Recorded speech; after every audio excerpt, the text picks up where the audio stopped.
কিন্তু দুর্ভাগ্যজনকভাবে আমরা দেখছি যে সরকার শুধু জুলাই সনদ বাস্তবায়নে অনাগ্রহী না, তারা তাদের ৩১ দফা বাস্তবায়ন থেকে ধীরে ধীরে সরে আসছে। আপনারা যদি ৮ নম্বর দফা এবং ৯ নম্বর দফাও দেখেন, ৩১ দফার তাদের যে অঙ্গীকার, সেখানে কিন্তু স্বচ্ছ নিয়োগ প্রক্রিয়া, দলীয়করণ বিষয়ে তারা অঙ্গীকার করেছিল, কিন্তু আমরা ব্যাপক দলীয়করণের ছাপ শুরু থেকেই দেখতে পাচ্ছি বিভিন্ন প্রতিষ্ঠানগুলোতে, ইভেন বাংলাদেশ ব্যাংকেও, যেটা নিয়ে আপনারাও কনসার্ন, আমরাও কনসার্ন। এখানে একটা জিনিস, সেটা হচ্ছে ক্যাব বেসিক্যালি প্রতিনিধিত্ব করছে কনজিউমারদের, কিন্তু ক্যাবকে আমরা দেখি ওনারা সবসময় পলিসি মেকারদের দিকেই ইনপুটটা বেশি দিচ্ছেন। এটা ভালো দিক, এটা খারাপ না, কারণ পলিসি জায়গাটাই তো বেশি ইম্পর্টেন্ট।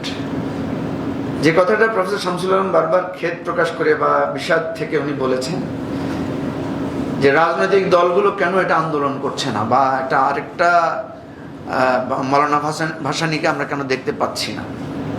কারণটা দেখেন যে যারা কনজিউমার তারা আসলে কি চায়। আপনি যদি কনজিউমারদের কাছে যান, কি চান? সে কম দামে বিদ্যুৎ চায়, সে তার গ্যাস, বাসায় গ্যাসের লাইনটা চায়। একজন ইন্ডাস্ট্রিয়ালিস্ট, সে তার গ্যাস নির্বিচ্ছিন্ন সার্ভিসটা চায়, কিন্তু এত জটিল আলোচনার মধ্যে সে ঢুকতে চায় না। যার কারণে আমরা যখন নির্বাচন করতে গিয়েছি, আমাদের যারা মানে ভোটিং এজেন্ট থাকে বিভিন্নভাবে, তারা আমাদেরকে শুধু বলে দেন যে এই বিল্ডিংটা করে দিবেন, এই মাদ্রাসা এত টাকা আপনি করে দিবেন, এই রাস্তাটা করে দিবেন। সে অর্থনীতির এই জায়গাটা কোত্থেকে আসবে, এই আলোচনায় সে ভোটারদেরকে কানেক্ট করতে চায় না।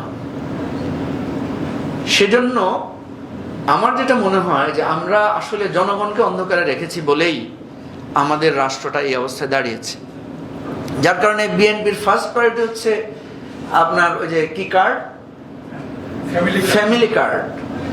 দেখেন ৩১ দফার মধ্যে কিন্তু ফ্যামিলি কার্ডের কথা বলা আছে, অন্যগুলোকে গুরুত্ব না দিয়ে সে প্রথমে ফ্যামিলি কার্ডে গিয়েছে। সে জানে যে জনগণের মুখ বন্ধ করার জন্য ২৫০০ টাকা দিলে সে খুশি, কিন্তু এই ২৫০০ টাকার পরে তার জীবনে কত ২৫০ কোটি টাকা যে তার কাছ থেকে তার ভয়াবহতা নেমে আসছে, সেই দিকে জনগণকে আমরা বন্ধ করে রাখছি।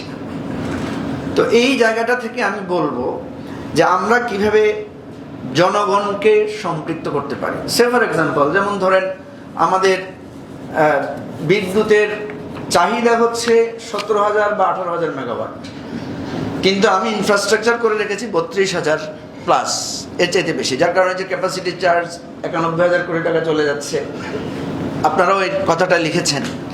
এটা জনগণ জানে কিনা, জনগণ জানে কিনা যে আমি এত হাতির খোরাক তৈরি করে রেখেছি এবং সেটাকে ক্যাপাসিটি চার্জের নামে এই টাকাগুলো আসলে কার কাছে যাচ্ছে।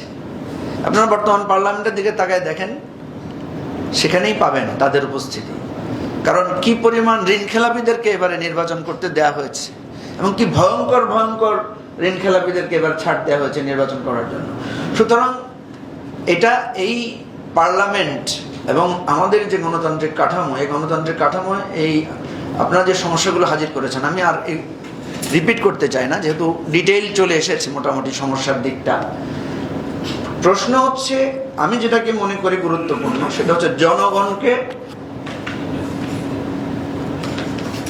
তাকে সচেতন করে তোলা, তাকে তথ্যবহুল করে তোলা, তাকে কিছু ফিগার যদি মুখস্থ করে দিতে পারি আমরা, জনগণ আমার কাছে গিয়ে মাদ্রাসার গ্র্যান্ট চাইবে না, সে চাইবে যে বিদ্যুৎ প্ল্যান্টের যে এটা হয়েছে আপনি কি করবেন, এই প্রশ্নটা আমাকে জিজ্ঞেস করবে। সে জিজ্ঞেস করবে আপনি ক্ষমতা গেলে ক্যাপাসিটি চার্জের এই জায়গাটা কিভাবে সলভ করবেন।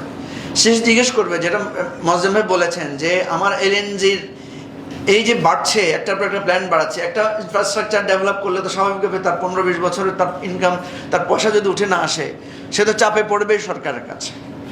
এই জন্য আমি যেটা মনে করি যে আমাদেরকে কিভাবে জনগণকে আমরা সচেতন করতে পারি তথ্য দিয়ে। আমি একটা উদাহরণ বলি, আমি একটা নির্বাচনী এলাকায় গিয়েছি, সেখানে দেখলাম যে বেশিরভাগ লোকেরাই হচ্ছে মহিলা এবং পুরুষ, গরিব লোকেরা বসেছে। তা আমি তাদেরকে প্রশ্ন করেছি যে আপনারা কারা ট্যাক্স দেন, আপনারা কি ট্যাক্স দেন? দেখা গেলো মাত্র ১০ থেকে ১২ জন হাত তুলেছে। বাকিদেরকে জিজ্ঞেস করলাম যারা হাত তোলে নাই, যে আপনি কি ট্যাক্স দেন না? বলছে গরিব মানুষ, ট্যাক্স দেবো কোত্থেকে? তো তাদেরকে যখন জিজ্ঞেস করলাম আপনার হাতে যে ফোনটা আছে, মোবাইল ফোনটা আছে, এটা কি আপনি ব্যবহার করেন না? বলছে হ্যাঁ করি। তো ডেইলি কত টাকার কথা বলেন? এই 10-12 টাকার কথা বলি। এই 10-12 টাকায় এখান থেকে কি একটা পরোক্ষ ট্যাক্স আপনি সরকারকে দেন না? সে জানে না এটা।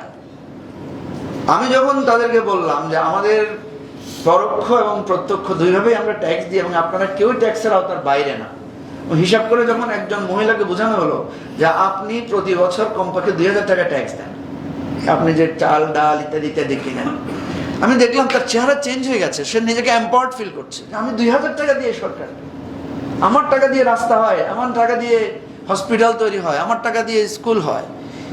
এই যে সে মানে তার তথ্যটা পাওয়ার পর তার মধ্যে যে এম্পাওয়ারমেন্ট দেখেছি, আমি ফেসিয়াল এক্সপ্রেশন দেখেছি, আমার কাছে মনে হয় আমরা জনগণকে অন্ধকারে রেখেছি বলেই আজকে এই ঘুরে ফিরে আমরা ওই একই কায়দার মধ্যে থাকছি, একই জিনিসের মধ্যে আমরা ঘুরপাক খাচ্ছি।